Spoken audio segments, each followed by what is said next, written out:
Bem, queridos, hoje é quarta-feira, dia 24 de junho de 2020, um pouco. E no último vídeo nós paramos falando sobre a segunda rejeição do rei Saul, né? De Saul como rei de Israel. A primeira rejeição foi no segundo ano do seu reinado. E agora ele está no 10º ano do seu reinado e cometeu um outro vacilo grande. Saul é aquela pessoa que parece ser muito cumpridora dos seus deveres, mas ele não consegue obedecer a uma ordem do Senhor sem ter que levar em contas o homem, né?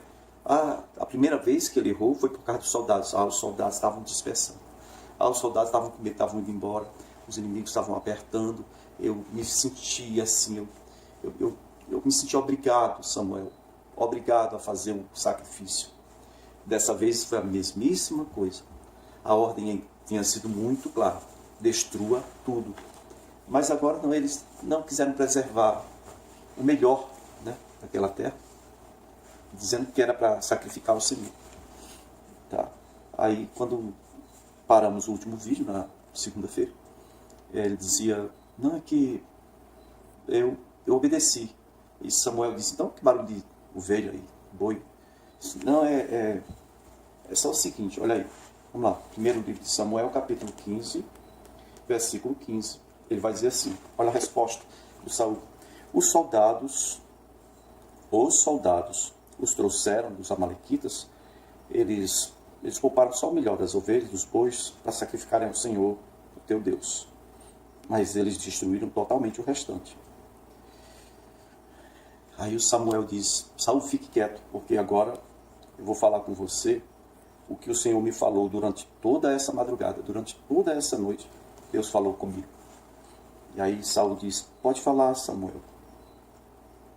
Versículo 17. Embora pequeno aos seus próprios olhos, você não se tornou líder da tribo de Israel. O Senhor o ungiu como rei sobre todo Israel. Ele o enviou em uma missão, ordenando: vá e destrua completamente tudo, né? Por que você não obedeceu ao Senhor? Hein, Saul? Por que você não obedeceu? Por que você se levantou ou se lançou sobre os despojos que o Senhor reprovou, fez algo que o Senhor reprovou? Saul, mais uma vez, no versículo 20, ele vai dizer: mas eu obedeci o Senhor. Eu cumpri a missão que o Senhor me designou. Eu trouxe o rei dele, está aqui, o Agag, né? Mas eu exterminei todas as outras coisas. Verso 21. Os soldados tomaram ovelhas e bois do despojo, só o melhor que estava para consagrar a Deus para a destruição, a fim de que sacrificasse o Senhor, seu Deus, em Gilgal. Aí a palavra de Deus para o rei Saul, né, entregue pelo profeta Samuel, foi a seguinte. 1 Samuel 15, 22. Acaso tem o Senhor tanto prazer em holocausto e em sacrifícios, quanto em que se obedeça a sua palavra? Obediência é melhor do que sacrifício, e a submissão é melhor do que a gordura de carneiros. Pois a rebeldia é como o pecado da feitiçaria, e a arrogância como o mal da idolatria.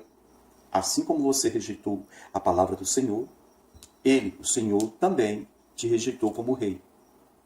Ou seja, pela segunda e última vez, você perdeu. Aí o Saul agora, depois de reiteradas vezes ter tentado colocar a culpa nos soldados, agora, no versículo 24, ele confessa: eu pequei. Eu violei as ordens do Senhor, as instruções que você me deu. Mas eu vou te explicar, é que eu tive medo dos soldados. Aí eu atendi ao que eles pediam. Olha que complicado, não é? O rei recebe uma ordem, mas ele tem que agradar os soldados dele. Quer agradar a Deus e ao homem. Quer agradar a Deus e àqueles que saem com ele à luta. Às vezes, amados, o que é o motivo da desgraça de todos nós é só isso. A gente quer obedecer a Deus parcialmente. A gente quer obedecer a Deus um pouquinho. E quer agradar um pouquinho também as pessoas. porque essas pessoas estão conosco, afinal de contas. Elas estão lutando bravamente conosco, as guerras do Senhor. Então nós queremos que elas sejam abençoadas e se sintam realizadas e alegres. E aí nós cometemos o pior de todos os erros, que é achar que desobedecendo ao Senhor vai melhorar a vida dessas pessoas. Pelo contrário, o Senhor se afasta de quem não obedece. E o Senhor condena, amaldiçoa. Olha, o Saul agora diz que é porque estava com medo. Os soldados iam querer alguma coisa de qualquer jeito. Verso 25. Saul diz: eu te imploro, Samuel, perdoa o meu pecado. Volte comigo para que eu adore ao Senhor lá em Gilgal. E aí Samuel disse: não voltarei não. Você rejeitou a palavra do Senhor e o Senhor rejeitou você como rei. Ponto final. Não tenho o que ir com você. E aí Samuel se virou para sair. Saul segurou a barra do manto dele, né? E o manto se rasgou. Aí Samuel vira para Saul e diz: olhe, o Senhor rasgou de você hoje o reino de Israel. E ele entregou o reino a outra pessoa, a outro alguém melhor do que você. Aquele que é a glória de Israel não mente, nem se arrepende. Ele não é homem para se arrepender. E aí Saul repete: eu pequei, por favor, venha comigo para a gente sacrificar, para você me honrar diante das autoridades, as autoridades do meu povo, né? Volta comigo, por favor. Eu quero ir adorar a Deus, eu preciso que você volte comigo. Samuel resolveu então ir aceitar esse apelo, o último apelo do Saul. E Samuel foi com Saul até Gilgal. E aí o Samuel diz, chega lá, Samuel diz: traga aí o rei Amalequita, traga o Agag. E aí o Agag veio tão confiante, né? Todo confiante. Tipo assim, com certeza já passou o sentimento, né? A angústia, a amargura da morte, já passou. Samuel não contou história. Verso 33 diz assim, ó: Samuel disse: assim como a sua espada deixou mulheres sem filhos, também a sua mãe, entre as mulheres, ficará sem o filho dela hoje. Samuel despedaçou Agag perante o Senhor em Gilgal. Então Samuel partiu para Ramá. Saul foi para sua casa em Gibeá de Saul, né? Gibeá de Benjamim. Então nunca mais Samuel viu Saul. Nunca mais. Até o dia da sua morte, embora se entristecesse por causa dele, porque o Senhor se arrependeu de ter estabelecido Saul como rei de Israel. É um nome tão importante, Saul, você vai ver, o próprio apóstolo Paulo é Saul. Saulo de Tarso. Saul. Então, apóstolo Saul era da tribo de Benjamim, como o rei de Saul, primeiro rei de Israel. Agora, aqui chega a época do nascimento de Mefibosete. Mefibosete, filho do Jonathan, né? Jonathan, filho do Saul. Jonathan, filho de Saul, tem um filho chamado Mefibosete. E na história nós vamos ver que tinha outro Mefibosete, filho de Saul, com uma outra mulher que não era a mãe do Jonathan. Tá certo? O Davi nasceu no ano 1055. Certo? No 10º ano do rei Saul.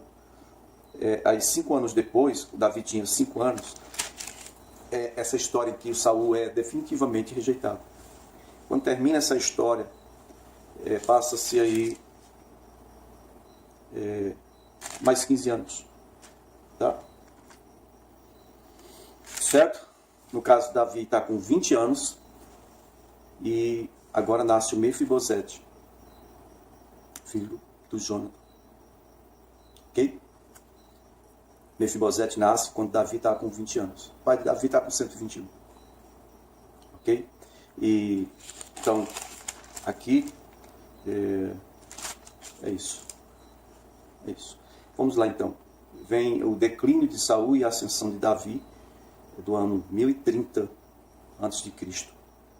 Surge uma amizade grande entre Saul e Davi, e depois mais ainda entre Jonathan, filho de Saul, e o rei, e Davi, que será o rei de Israel. Certo? Passa-se mais 5 anos, Davi agora está com 25 anos, certo? Davi torna-se rei de Judá. Vamos lá, vamos ver como é que foi isso aqui.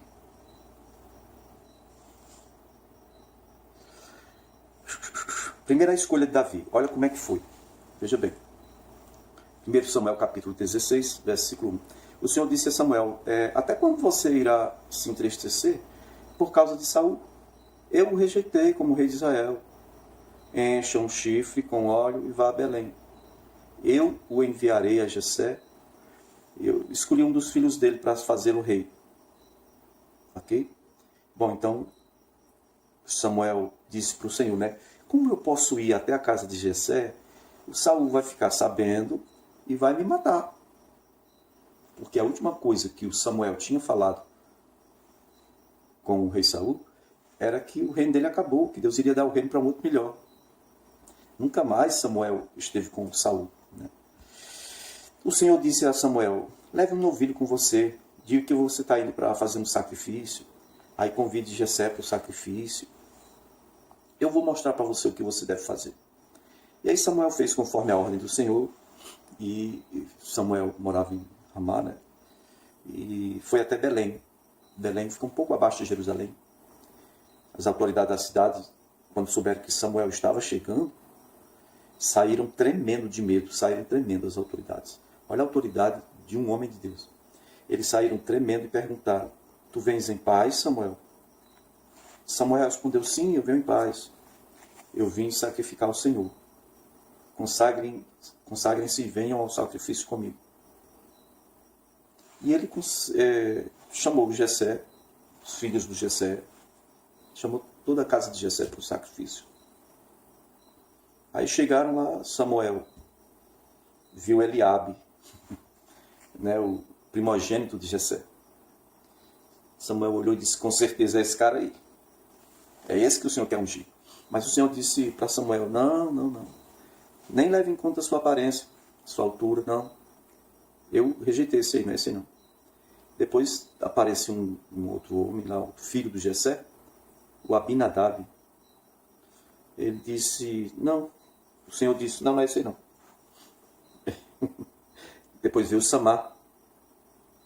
E o Senhor disse, também não é esse. E aí, Jessé levou até Samuel seus 7 filhos. E o Senhor não escolheu nenhum desses 7. Aí o Samuel pergunta a Jessé, você tem certeza que todos os seus filhos vieram? Jessé disse, não, tem um caçula aí que está olhando umas ovelhas. O último, né? Davi. Samuel disse, traga-o aqui. Nós não nos assentaremos para comer enquanto ele não chegar. Eita, porque se tinha o último filho, Samuel concluiu, então, é esse. Não importa quem seja, é esse que está lá olhando as ovelhas que o Senhor escolheu. Bom, então, quer que você anote aí agora o Salmo de número 39, tá? Para você ler em sua casa, Salmo de número 39, do versículo 1 ao versículo 13.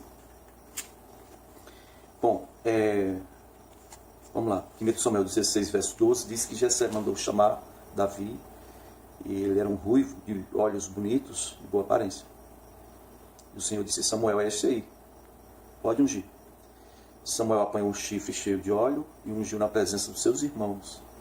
E a partir daquele dia, olha que interessante, a partir daquele dia o Espírito do Senhor apoderou-se de Davi. E Samuel voltou então para Ramá. Pronto. Queridos, eu quero que você anote também aí Salmo 19, verso 1 ao 14, para você ler. Também o Salmo 8. Salmo 8, não, 9, Salmo 8. Tá bom? É isto. No próximo vídeo a gente dá continuidade, dessa vez falando sobre a música de Davi, a adoração, as adorações que Davi tinha. Valeu.